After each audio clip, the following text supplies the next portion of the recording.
বাজারে কমিশন কেমন?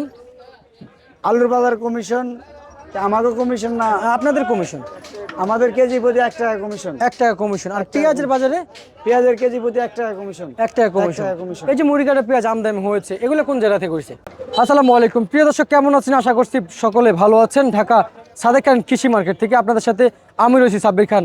বর্তমান নিত্য প্রয়োজনীয় বাজার এখনো কিন্তু সহনীয় পর্যায়ে রয়েছে, তবে অতটা পরিমাণে বাড়ে নাই। এদিকে বাজারে পেঁয়াজ আমদানি হচ্ছে প্রচুর পরিমাণ, তবে বর্তমান বাজারে দাম কতটুকু কমার সম্ভাবনা রয়েছে, কতটুকু বাজার থাকবে সেটা জানিয়ে দিব।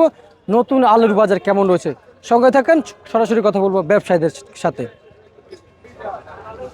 আসসালামু আলাইকুম। ওয়ালাইকুম সালাম ওয়া রাহমাতুল্লাহি ওয়া বারাকাতুহু। ভাইজান কেমন আছেন? আলহামদুলিল্লাহ, আল্লাহ অনেক ভালো রাখছে ভাইজান। যাক আলহামদুলিল্লাহ। বেচাবিক্রি কেমন চলছে বর্তমানে? আলহামদুলিল্লাহ, আল্লাহ অনেক ভালো চালাইতেছি। অনেক ভালো চলছে বেচাবিক্রি। দর্শক, পেঁয়াজের পাইকারি মার্কেট থেকে আজকে আপডেট জানাবো মুড়ি কাটা পেঁয়াজ সহকারে। এদিকে রয়েছে নতুন আলুর বাজার, আসলে কেমন দাম বিক্রি চলছে? এই নতুন আলুর বাজার কেমন যাচ্ছে দাম? এটা 32 টাকা, 32 টাকা, 30-32 টাকা। 30-32 নতুন আলু। যে কোন জায়গা থেকে আসছিল এগুলো? এটা ঠাকুরগাঁও আলু। আলুর বাজারে কমিশন কেমন? আলুর বাজার কমিশন আমাদের কমিশন না, আপনাদের কমিশন আমাদের কেজি প্রতি 1 টাকা কমিশন। 1 টাকা কমিশন। আর পেঁয়াজের বাজারে পেঁয়াজের কেজি প্রতি 1 টাকা কমিশন। 1 টাকা 1 টাকা কমিশন। এই যে মুড়ি কাটা পেঁয়াজ আমদানি হয়েছে, এগুলো কোন জায়গা থেকে হয়েছে? এগুলা আপনার দাম কেমন আছে আজকে? দাম এটা 45 টাকা। 45 টাকা। আর এগুলোর দাম কেমন আছে? ওটাও 45 টাকা। এটাও 45 টাকা। সবগুলো বাজার তো দেখতেছি একই বাজার যাচ্ছে। যে চামড়াটা 40 টাকা। এটা 40 টাকা। এটা আবার 40 টাকা কেন? যে এটা একটু হালকা একটু মাটি, এই জন্য একটু নিয়ম। একটু নিয়ম বলতে আচ্ছা, rate কম। কৃষকের বিষয়ে যদি একটু কথা বলি, যেমনটি পেঁয়াজ বাজারে কোনো বাড়ার সম্ভাবনা আছে? পেঁয়াজের বাজার বাড়ার সম্ভাবনা এবছর আশা করি এখন দিকে নাই। এখন নাই। যে না, আর তার মানে যেভাবে সেভাবে চলবে, এভাবে চলবে আশা করি। কমার সম্ভাবনা নাই নাকি? আমার সম্ভাবনা হয়তো 2-4 টাকা কমতে পারে।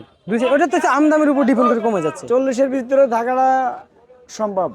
40-এর ভিতরে, 40-এর বাইরে থাকে না। 40-এর নিচে সম্ভবত নামবে না। নামবে না। যে না। আচ্ছা আচ্ছা আচ্ছা, বুঝতে পারছি। দর্শক, আমরা দেখতে পাচ্ছি আজকের বাজার নিয়ে কথা বলতেছি। আর এই যে বর্তমান বাজারে যে আদাগুলো আসতেছে দেশের বিভিন্ন বিভিন্ন জায়গা থেকে আসতেছে, এই যে এখনো পর্যন্ত কিন্তু বাজার দেখা যাচ্ছে না কেন? চায়না আদা দেখা যাচ্ছে না কেন? চায়না আদার বাংলাদেশের ইম্পোর্টাররা করে কম, এই জন্য চায়না আদা আসে না। যদি ইম্পোর্ট যদি করতো তাহলে আসতো। তাহলে আসতো, জি এই জন্য আসে না। জি। আচ্ছা আচ্ছা আচ্ছা, বুঝতে পারছি। আর বর্তমান বাজারে এই যে এলসি পেঁয়াজটা এখন আসতেছে না। জেএলচি পেঁয়াজ আসে, মাঝে মধ্যে আসে। মাঝে মধ্যে আসে, মাঝে মধ্যে আসে। কি কেন একবারে ফুললি বন্ধ হয় নাই? যে না, এখনো বন্ধ হয়নি তো। আচ্ছা আচ্ছা, বুঝতে পারছি। আর এই যে বর্তমান বাজারে পুরাতন আলুর বাজার কেমন গিয়েছিল? পুরাতন আলুর বাজার 30 টাকা। আচ্ছা, আদার বাজার কি বলতে পারবেন দাম কেমন আছে? আদার বাজার 85-90 টাকা। 85-90 টাকা। 85-90 টাকা।